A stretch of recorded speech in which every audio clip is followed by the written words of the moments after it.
오늘 말씀을 보면 하나님의 말씀이 요나에게 두 번째로 임하였습니다. 첫 번째로 하나님의 말씀이 요나에게 임했을 때 요나는 니느웨로 가서 니느웨 성이 하나님 앞에 악독이 상달되었다라고 하는 그 사실을 전달하라고 그렇게 명령을 받았었습니다. 하지만 요나는 이 첫 번째 부르심에 불순종하였고 물고기 뱃속에 들어갔다가 다시 하나님께서 가라고 하신 니느웨로 가게 됩니다. 그곳에서 요나는 두 번째로 하나님의 말씀을 받게 됩니다. 그것은 크게 다른 말이 아니었습니다. 지난번에 받은 그 말대로 니느웨로 가서 그 말을 선포하라고 하는 그 말을 요나는 받았습니다. 물고기 뱃속에서 나온 요나는 분명히 바뀌었습니다. 그는 하나님의 말씀에 순종하여서 니느웨로 갔습니다. 그는 이제 하나님의 말씀대로 일어나서 니느웨로 가서 하나님의 말씀을 선포하고 있습니다. 달라진 것은 없었습니다. 하나님의 명령이 달라진 것이 아니라 바로 요나가 하나님의 말씀에 순종하느냐 하지 않느냐가 달라졌다라고 하는 것이죠. 오늘 말씀을 통해서 이 니느웨로 간 선지자를 통해 요나를 통해 우리 삶 가운데 그들의 그 삶 가운데 어떤 일이 일어났는지, 또 그리고 이 부흥의 사건, 니느웨의 부흥의 사건을 통해 또 어떤 일이 일어났는지를 우리가 한번 살펴보는 시간 가지면 좋을 것 같은데요. 4절에서 5절 말씀 한번 같이 읽어보도록 하겠습니다. 4절 5절 말씀. 요나가 그 성읍에 들어가서 하루 동안 다니며 외쳐 이르되 40일이 지나면 니느웨가 무너지리라 하였더니 니느웨 사람들이 하나님을 믿고 금식을 선포하고 높고 낮은 자를 막론하고 굵은 베옷을 입은지라. 니느웨에 대한 설명으로 니느웨가 하나님 앞에 큰 성읍이다라고 그렇게 이야기를 하고 있습니다. 이 말은 하나님께서 신경 쓰고 있는 정말 수많은 사람들이 니느웨 가운데 있다라고 하는 그 말을 또 은연중에 담고 있는 표현이기도 합니다. 뿐만 아니라 이 하나님 앞에 큰이라고 하는 말은 어떻게 보면 이 큰 성읍 앞에 굉장히 최상급의 표현이 사용되었다라고 그렇게 볼 수 있는 말입니다. 그래서 니느웨가 정말 우리가 생각하는 것보다 정말 큰 성읍이다라고 하는 것을 말하기 위해서 하나님 앞에 큰 성읍이다라고 하는 그런 표현이 사용되었습니다. 사흘 동안 걸을 만큼 큰 성읍이다라고 하는 것, 우리가 뭐 하루에 한 20에서 30km 간다고 치면 한 60에서 한 90km 정도의 거리가 길이 되는 것이 바로 니느웨의 크기였다라고 이야기를 하고 있는데요. 세번역 성경은 이에 대해서 둘러보는 데만 사흘길이 걸렸다 그렇게 이야기를 합니다. 그래서 뭐 반지름이 지름이 한 60에서 한 90km 되는 그런 성읍이라기보다는 그 성읍이 둘러보는데 한 3일이 정도 걸리는 그런 성읍이었다 그렇게 이야기할 수도 있을 것 같습니다. 이 고고학적인 발견으로 니느웨를 발굴해 본 결과 이 성벽으로 둘러싸인 니느웨의 지름이 대략 한 5km 정도 되었다고 합니다. 그리고 그 인구 밀도가 높았던 그 성 주변까지를 우리가 살펴보면 대략 한 30km 정도 되는 그런 크기의 성읍이었다 그렇게 이야기하고 있습니다. 그래서 3일 동안 둘러볼 만큼 큰 성읍이었다라고 하는 것을 우리가 알 수 있습니다. 요나는 아마도 그렇게 하루 동안 아마 복음을 증거했죠. 어떻게 보면 복음이라고 하기보다는 하나님의 심판을 선언했습니다. 40일 안에 니느웨가 멸망할 것이라고 하는 그 심판을 선포했습니다. 어떻게 보면 그는 굉장히 인정이 없는 그런 짧은 심판의 말을 전했습니다.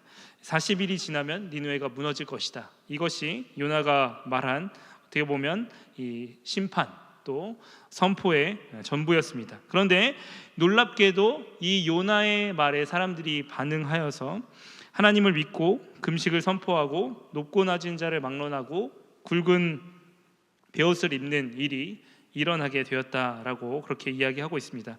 여러분, 어떻게 이런 일이 일어나게 되었던 것일까요?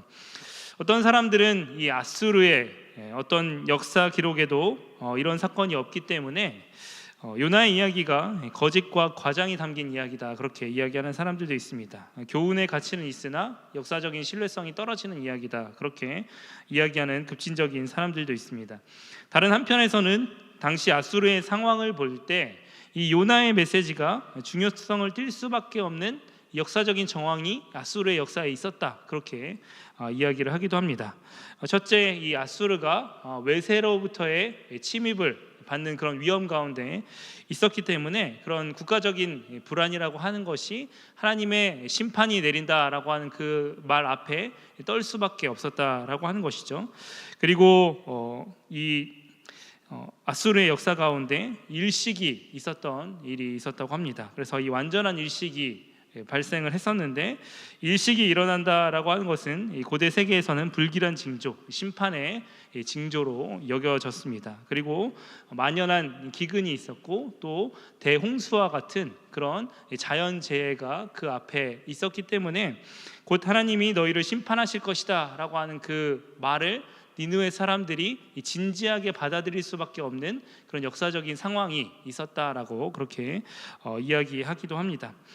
이것이 바로 요나의 어떤 심판의 어떤 선포가 니느웨 사람들에게 먹혀들었던 사회학적인 요인이라고도 말할 수 있을 것입니다. 올해 겨울이었습니다. 한 2월 정도의 일인데요. 올해 2월 달에 기독교계를 발칵 뒤엎는 사건이 미국에서 발생하게 되었습니다. 여러분도 들어보셨을 것입니다. 2023년 에스버리 부흥이라고 하는 그런 이야기를 여러분도 들어보셨을 텐데요.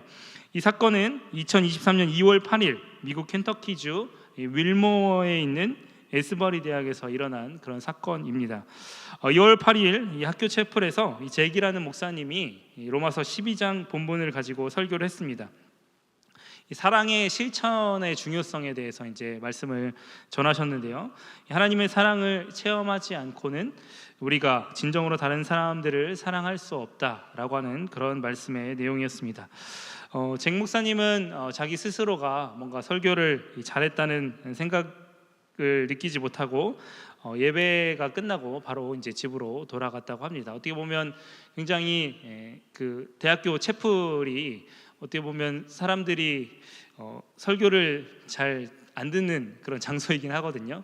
그래서 그런 청중의 반응들도 그랬을지 모르겠지만 아무튼 자기 스스로에게 굉장히 만족하지 못하고 또 제가 메시지를 들어봤는데 굉장히 평범한 그런 메시지를 전하고 내려왔던 것을 보게 됩니다. 그런데 이 잭 목사님이 스스로 이렇게 설교를 잘 하지 못했다고 생각하고 그 떠난 자리에서 목사님의 말을 따라서 이 하나님의 사랑을 깨닫지 못한 자는 이 자리에 남아서 이제 하나님의 사랑을 깨달을 수 있도록 한번 기도하자, 그런 이야기를 듣고서 자발적으로 남아서 기도했던 그런 학생들이 있었습니다.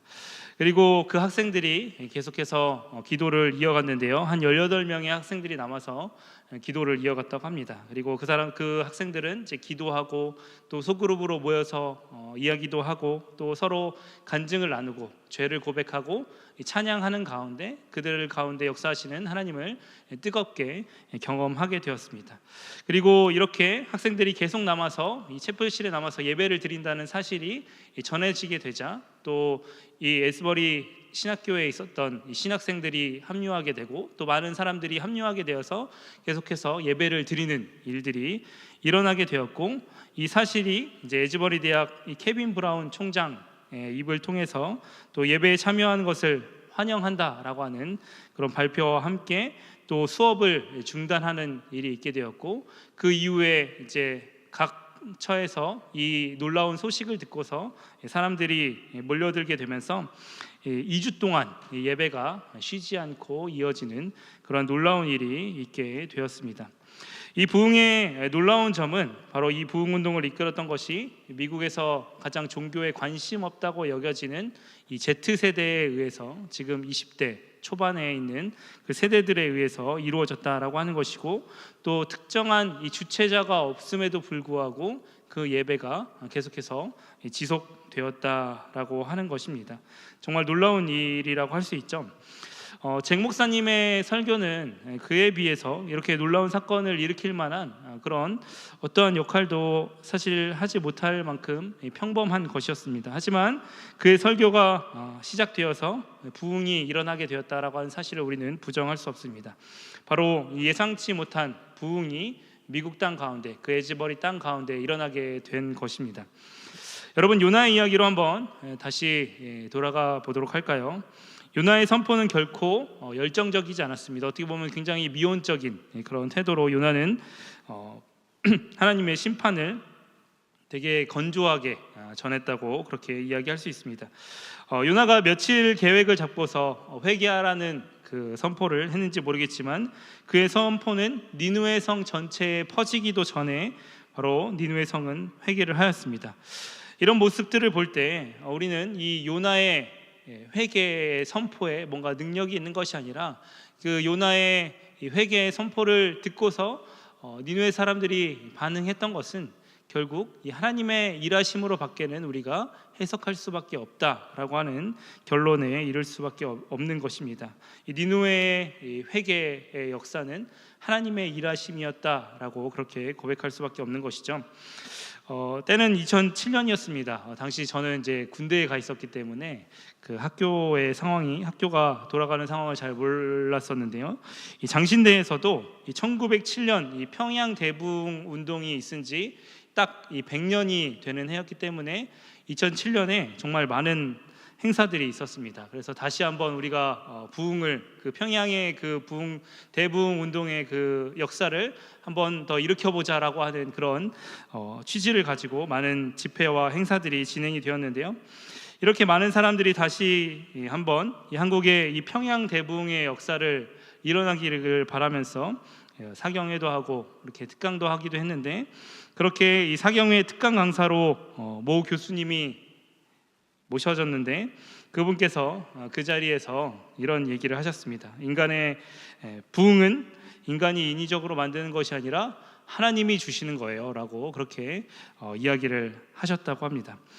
여러분, 그렇습니다. 우리가 뭔가 뭐 100주년이다, 뭐 종교개혁 500주년이 지난 시점이다, 뭐 이렇게 하면서 인간들이 뭔가 만들어내려고 하고 인위적으로 부흥을 조작해 보려고 하지만 사실은 그런 모든 행위들은 실패로 돌아갈 수밖에 없다라고 하는 것을 우리는 이 성경의 이야기를 통해 듣게 됩니다.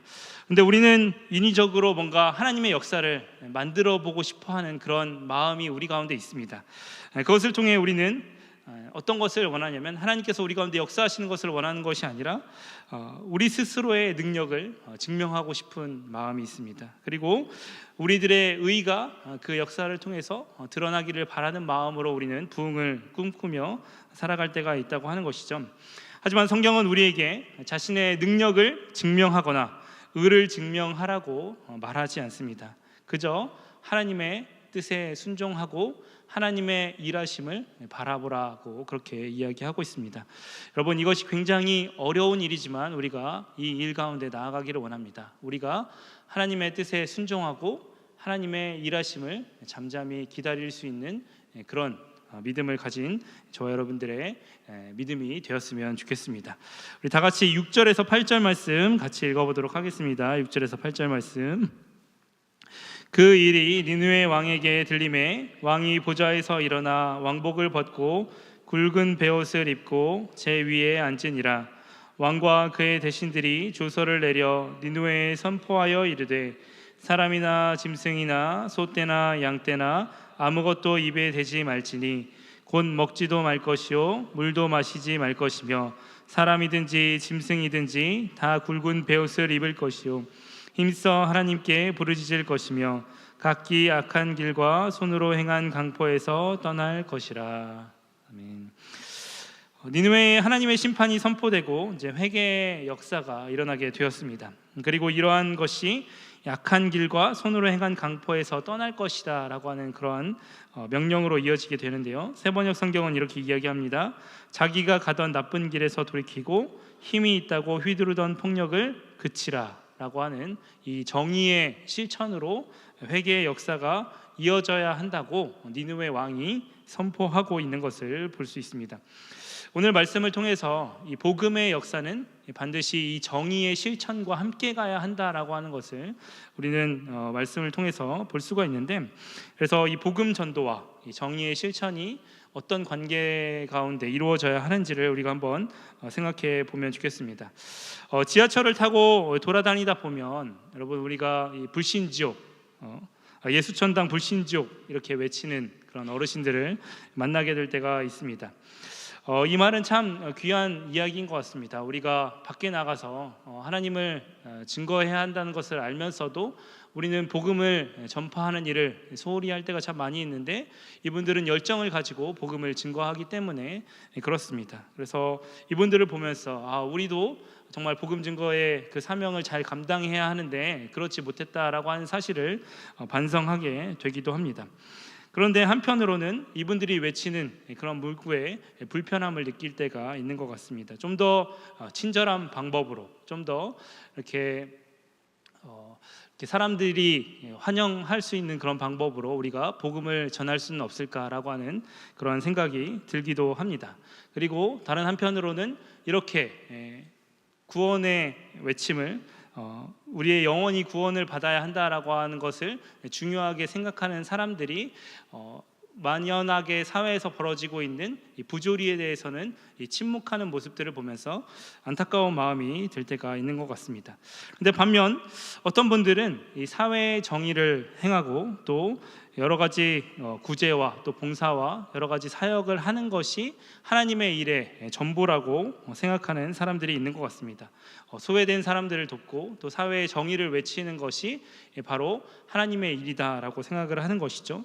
하지만 그것은 바로 모든 죄의 근원이 하나님과의 관계의 단절로부터 비롯되었다라고 하는 사실을 우리가 잊어버리고 정말 그 문제가 발생한 것들을 해결하려고만 하지 문제의 근본적인 원인이 무엇인지를 생각하지 않기 때문에 우리 가운데 생겨나는 일이 아닐까라고 합니다.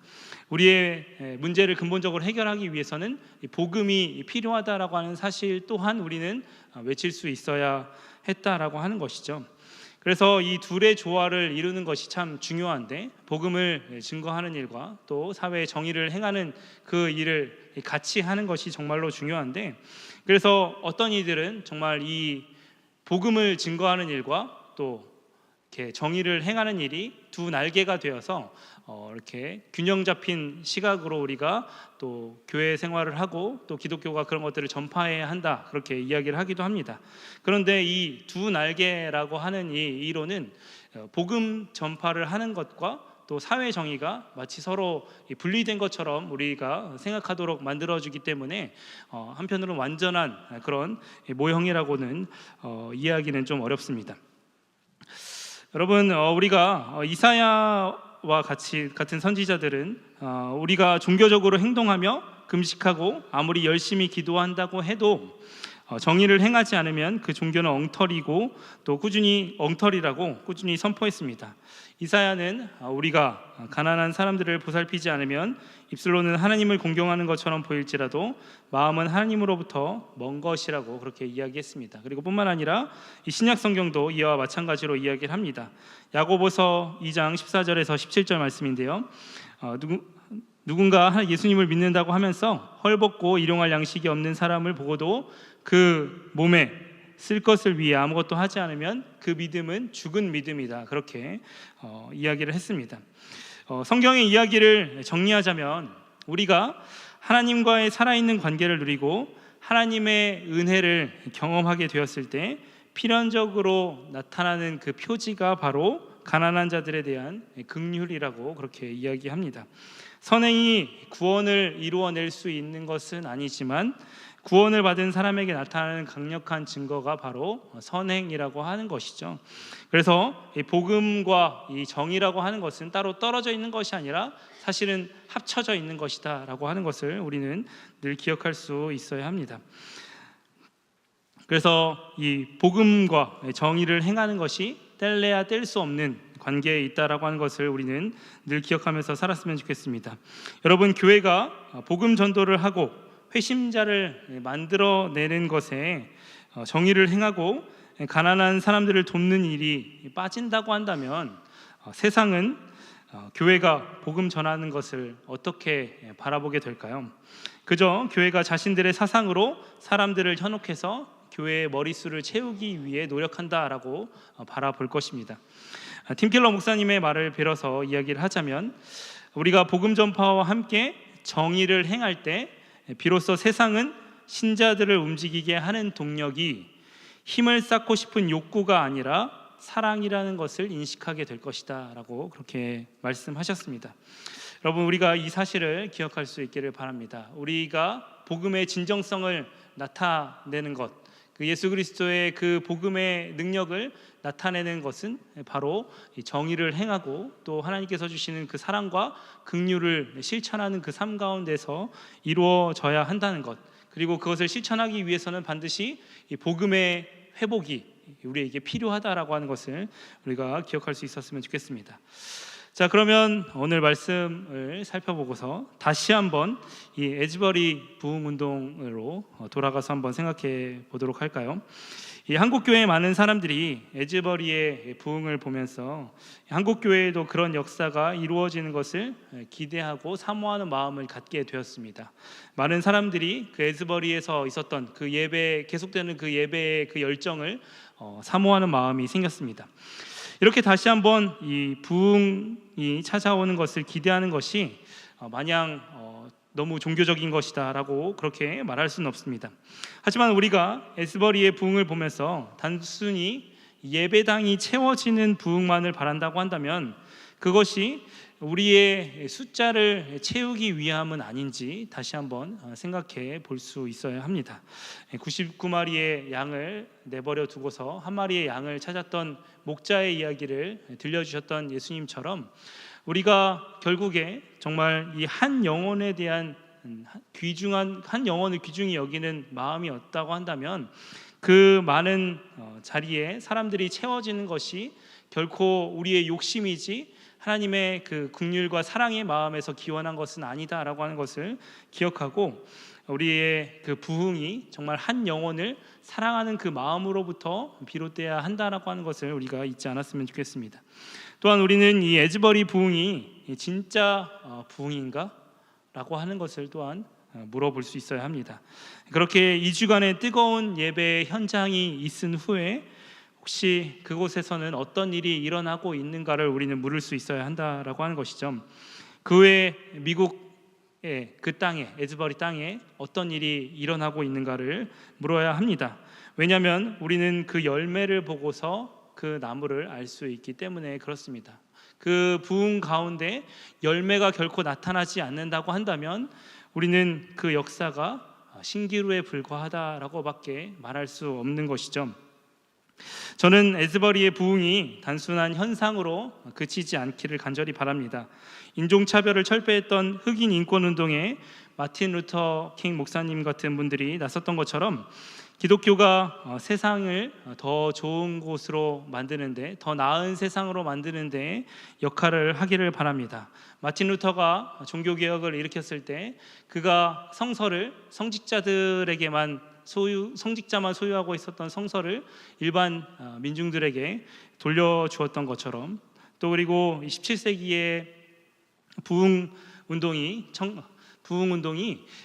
단순히 종교운동에서 그친 것이 아니라 정말 가난한 자들을 돌보고 살피는 것으로 이어졌던 것처럼, 또 초대교회의 그 역사가 단순히 말씀을 나누는 것이 아니라 정말 자신의 소유를 내어놓고 가난한 사람들을 돕고 그들을 살피는 것으로 이어졌던 것처럼, 우리가 복음의 능력이라고 하는 것은 단순히 예배를 드리는 것에서 그치는 것이 아니라 바로 세상을 변화시키는 하나님의 일 가운데 동참하는 것이다라고 하는 것을 우리가 기억했으면 좋겠습니다. 바울 사도가 디모데에게 권면한 디모데후서 3장 15절에 17절 말씀이 우리의 삶에 이루어지기를 간절히 바라는데요, 이렇게 이야기합니다. 또 어려서부터 성경을 알았나니 성경은 능히 너로 하여금 그리스도 예수 안에 있는 믿음을 말미암아 구원에 이르는 지혜가 있게 하느니라.